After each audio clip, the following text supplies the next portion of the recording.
started it first. I did it first. All right. Now you're going overboard. One step beyond. I love those guys. That was before they were famous. One Step Beyond came out before Our House. Oh, yeah. In the middle of our... That one went total mainstream, but One Step Beyond, that was that was such a freaking awesome song. It was a good song. I liked it. Me too. Okay. Madness. If you didn't know, Madness. We're talking about Madness. Yes, Madness. Not our Madness, but Madness the band. Maybe our Madness. Like Portugal the man. You never know. Yeah. All right. So we are... Two chicks with hiking sticks. And you are... Our audience. That was you. Oh, me. I'm Monica. I don't know. I know who I am. Who are you? I'm Susan. And I am a chick Yes, with you hiking are. sticks. Did we pump them all? Did we go I think I got one more. And yeah, okay. Sorry. Bad habit. So today, we have a really fascinating, interesting place to cover. If you missed it in our last episode, I told Susan I wasn't going to bring this up. She's the one that brought it up. But I told Susan one night we were talking, and I said, you know what? We should start a drinking game so that every time you say fascinating, somebody takes a drink. I'm not going to be responsible for that. She brought it up at our last episode, or one of our earlier episodes. Because evidently I say fascinating a lot. She says it a lot. But I find these places fascinating. Yeah, but we're not encouraging you to drink. Should have said that at the end. But if you drink responsibly. Of course, yes. Don't drink and drive.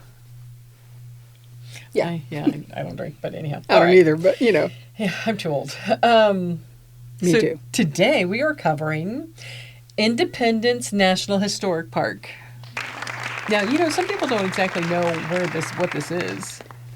Well, because it's named Independence National Historic Park, you're like, well, where is that? What is that? But if you say Philadelphia... Well, then, okay, yeah, I didn't know I had never heard of Independence Park, and it kind of sounds like a Six Flags Over Texas kind of place, you know, Independence Park, ride the roller coaster. That's what that's what it sounds like to me. Well, I'm not even going to fault you for that. I mean, I can make sense of that because there's a place called Glen Echo Park that's under the MPS kind of world-ish, and it has wooden carousel and different things like yeah. See, I would go to that park. It actually was pretty cool. You can imagine what it must have been like in its heyday. But anyhow, I would go just check it out. But yeah, so but we're not talking about no, that. we're talking about Independence Park, and so I did not know anything about it until you told me we were doing it, and I was like, oh, I should at least go. Broke my heart. Yeah, I should go maybe just at least look at the website and see what it is, and I was like, oh, look at that. What did you discover, Monica? That's where the bell is. The bell with a crack. I know what it's called, but it's just a bell with a crack. It is. But the thing I found more fascinating about why we have an Independence National Historic Park, because you're like, oh, yeah, that's where, Congress got together and did their thing and, Declaration of Independence, Constitution, that kind of stuff, right? Oh, yeah, that stuff. But the reason that it's recognized as a National Historic Park, and this is an UNESCO site. Oh, okay. Is because of the significance of this is where our democracy was born. Yes, I understand that, now that I know what the name of the park is.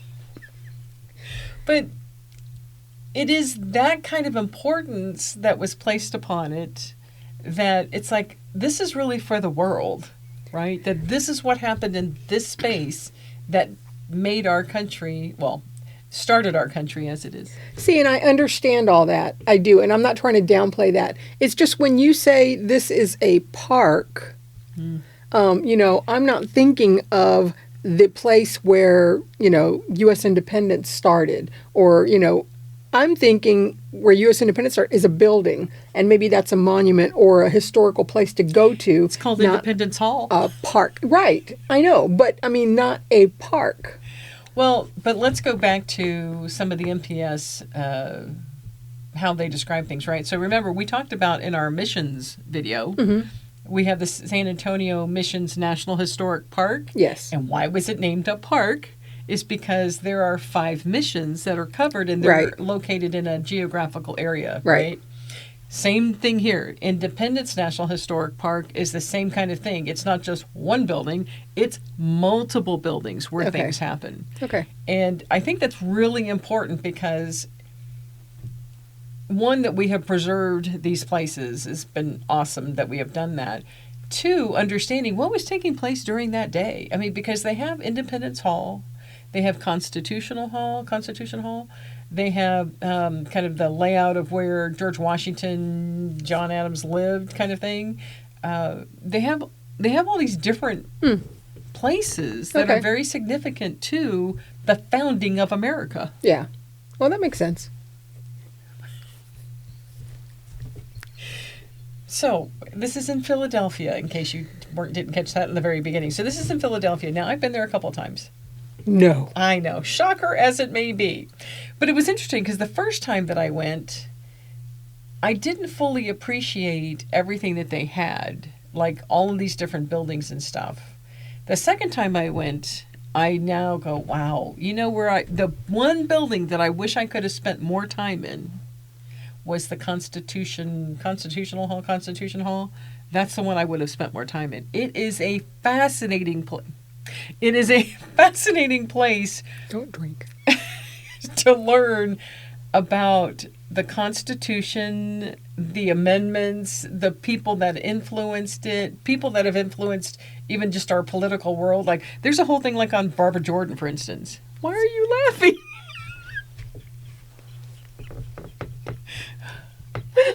What did I say? I'm sorry. It wasn't anything you said. Did I do something? Did you do something? I can't control the images that pop up in my head. Oh, So when you started talking about the bills, everything, all I could see was remember that little bill? I am a bill on Capitol Hill. And I could just I would go visit, in my head, I'm thinking, I'd go visit a building if I saw that little bills. Because I'd want to go read the lyrics of this song and get more information. I'm sorry. she's a Schoolhouse Rock girl. That's where that comes from. Of course I am. Of course. I'm Who just a bill. Exactly on Capitol Hill, and I'm sure Hill. whatever. But yes, I am a school rock girl. So, I am too. Yeah. Sorry. I miss it. Things pop in my head, and I can't stop it from happening. I'm sorry. Go ahead. They call that an affliction. I think that's what that's called. Yeah, but it's okay. So anyhow, the Constitution, I think it's called Constitution Hall. I swear, the exhibits that they have in there, you can actually go up there and be inaugurated. They have a thing, you can go stand up at the podium. Oh, really? And pretend That's like kinda you're cool. taking. It really is. I mean, it's You were. dorky. You did it, didn't you? You did it. Of course I did. Of course you did. So that you could film it, and but it's as if you're being inaugurated. Do you have a picture of it? I might have a picture of it. We're going to put it in the blog. We'll put it in the blog or something. But you can do that, and but it's got all sorts of information about the Constitution, which I just thought it was just the way that they laid it out, because the Constitution's pretty dry. Now, let's admit, it's pretty dry. I admit it. It's important, but it's really dry. But if you go into this building, you learn all sorts of stuff. And then they've got this thing, like I said, where you could pick people, and like Barbara Jordan, I picked Barbara Jordan because she's from Nice. Texas. Yes. And you can learn her bio and stuff. It's like people that, were important to things that have happened in our government. It was kind of cool. So anyhow, I would have spent more time there. But now, the other thing that people go to do, they go see the bell. Yes. What do they call that bell? The Liberty Bell. That's right. Yeah. Now, I don't know why we've never gone back to the people in London who made the bell, or where we commissioned the bell to be made. Yeah. I don't know why we never went back and said, I want my money back. Yeah, it's kind of weird that the crack is a point of pride. Well, we get the bell, so we commission the bell. We get the bell. We ring it once, it cracks. Right. But it's a point of pride. I'm not sure why. Well, because then we're like, oh crap, it cracked. So we're like, I'll fix that up. We're going to keep it. And so then we had to widen the crack in order to fix the crack, and then it got another fissure. Yeah. I'm like, what piece of crap metal is this? Yeah. Yeah. So we didn't have the time or the money to return it. Returning things overseas is a pain in the butt. Well, and I guess back then it would have taken months, if not years, to be able to do that. They needed that bill. But I just thought, I mean, the bell is the bell is the bell. I mean, it's kind of one of those things that you have to go see because you need to go say, I saw the Liberty Bell. But I will say this, you can see the Liberty Bell outside, look through the glass, or you can go inside because there's usually a line to get in. And there are a lot of people that go in to go see the Liberty Bell. Imagine that. Imagine that. Yeah, so it's something you'll want to do. Independence Hall is also key on your visit there. So you'll want to go to Independence Hall where that's where the stuff is actually happening, where they were actually doing their legislation, trying to set up this government. And the way that they've tried to restore it is pretty doggone cool. I mean, they're really trying to keep things restored over time. They're continually to work. In fact, I want to say it's probably even closed right now because they're doing restorations on it. But there are lines to get in. And so sometimes you might have to stand there for a while to get in, but it's worth it. And the key about this historical park is that it is all walkable. Very walkable. Nice. Block to block to block, you can get in everything. And I would just make sure you have water. And there aren't always restrooms in all the buildings that you're going to. Like, for instance, if you go to the Liberty Bell, there's not a restroom in there. You have to go next door and go to the visitor center. So, of course, you always start your visit at the visitor center. So you just got to make sure that you're planning appropriately for whatever that you might need. But these buildings are all fairly close within a couple of blocks of each other. So it's definitely worth it. Okay. But so you're getting some walking in. You're getting a lot of walking Okay. in. And they have a lot of pretty bench areas that you can sit that are like, tree covered, and also like if it's like summertime, at least you can get some shade and all. So plenty of that around there as well. Nice. So it's definitely worth it. But here's the thing I thought that was interesting, because the first time I went, we went to Betsy Ross's house. You know who Betsy Ross is, right? Yes, I know who Betsy Ross is. Thank you. She'll sew the flag. Yes. It was kind of cool. Betsy Ross's house is not a part of the historical park. Why is that? Exactly. Why is that?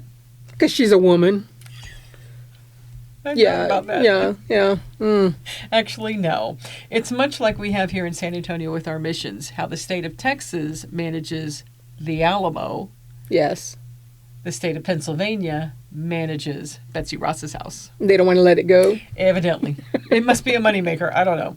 But even though it's not a part of the Independence National Historic Park, it's there. I highly recommend that you go because it's all within the same area, kind of a couple blocks. Again, it's easy to walk to, and I would go because you need to go, and then you kind of go through a tour of the house, and then you get down to the bottom area where there was a woman there that was actually sewing and stuff. Oh, cool. So That's it was cool. like a live interaction kind of thing that you could ask her questions about, like, how'd you get the idea, or how'd you, whatever, about the sewing of the American flag, right? It's pretty cool to be able to do that. Yeah. I always like it when they have those kind of demonstrations. Yeah. It's like living history. Yeah, like a living history. So, and so while it's not a part of the National Historic Park, definitely a place I would recommend to go because I just thought it was fascinating to go there. Don't drink. But have some iced tea, sweet tea. So that's kind of Independence Park. Now, it's been recently in the news because they did take down a lot of the placards that were on the wall of the kind of the outline foundation of George Washington's residence, which is interesting because when you go there, it's outdoor. When you go there, it was really a wonderful setup of understanding this home that he had and how he had enslaved folks at his home, and telling the whole history of our first president and him living in this particular space and what did that mean, and having these enslaved folks and what's the history of enslavement here in the United States. These were all these placards that were up on these walls and all. Now, that's since been taken down because evidently somebody has found that to be, I don't know. Oh, let's get real. Uh-oh, here we go.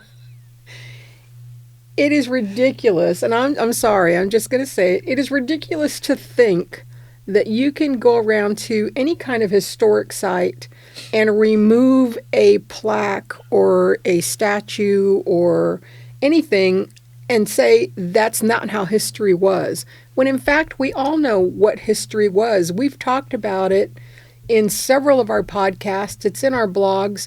You know, and it wasn't just the United States. Right. I mean, Spain came over and massacred people for the land. We came over and, you know, we started here and we took land from people that were already living there.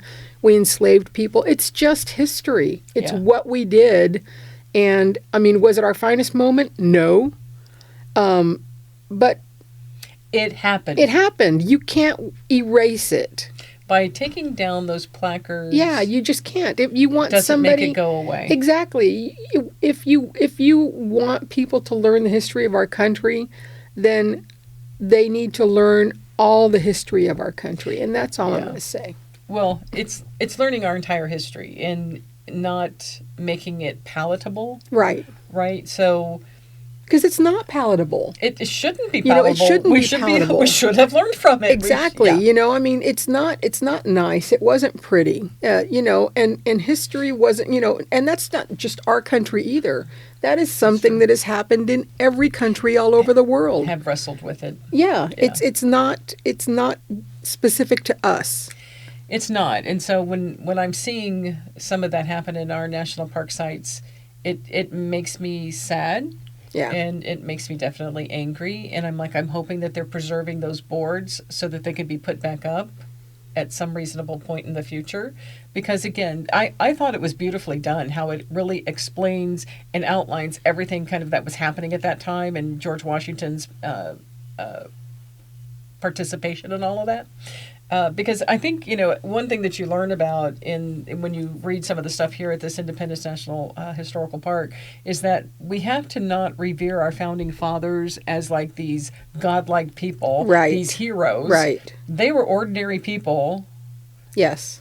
doing ordinary things at that time, making decisions, coming together as one to make a decision about how do we put this government in place. Right. Right. And so the way that they had to negotiate, because not everybody was happy about everything Right. all the time, but they found a way to compromise and be able to put this stuff in motion. Yeah. So learning about how that took place, I think, is so important. And that's why this historical park is a must for anyone, I would say, to go and see how the country was set up. And that's why, again, it's an UNESCO site, because it is the founding of democracy, this great experiment that we talk about. They really go into that. But when we start seeing parts of that being taken away, that ain't right, because it's a part of our history. Yeah. So Okay, I'm going to switch topics here because I'm gonna sound stupid at the risk of sounding like an idiot. oh boy.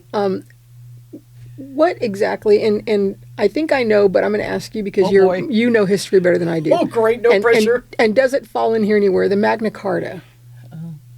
Do you know? It doesn't fall in here. Okay.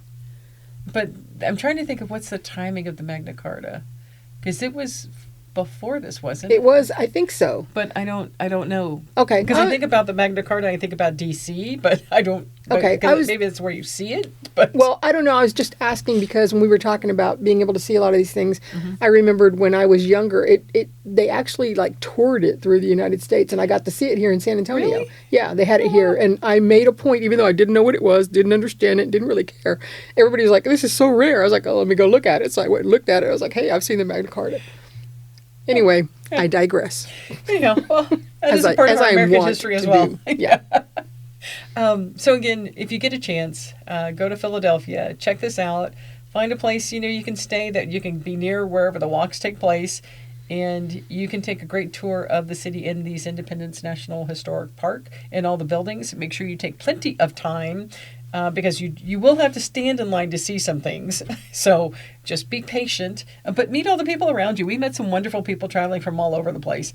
And that's the wonderful thing whenever you travel and you're going to some of these places is that, everybody's wanting to have a good time and really learn stuff and all. So I encourage you to get out there and do that and get your walks in, get your steps in, because you'll certainly be able to do that. So there's no actual hiking trails in that area. Not that I could find, but Not trail, Right. But if you go plenty to of walking. Yeah, because if you go to the visitor center, that's where you get your maps and everything. It'll show you how to get it all in. Nice. But it's kind of like a city walking tour, I guess is what you Nice. would Okay. say. Yeah, So- that sounds good. Yeah, so take advantage of that. Get out, get your steps in, get some fresh air, Yes. and I think that's all I have. All right. All right, well, I can't think of anything else. I've said my piece. I don't know that I've said all of my piece. Well, no, I but haven't really said all my piece. For but this one little podcast, I I've can't said cuss my on piece. here. Well, I could, but then she'd bleep it out. What fun is that? What fun is that? Yeah, well, if you're doing the video and audio, not fun. All right. Well, until next time, we'll be bringing you some more wonderful information. But make sure you go Hike your own hike. and we'll see you later. Bye. Bye.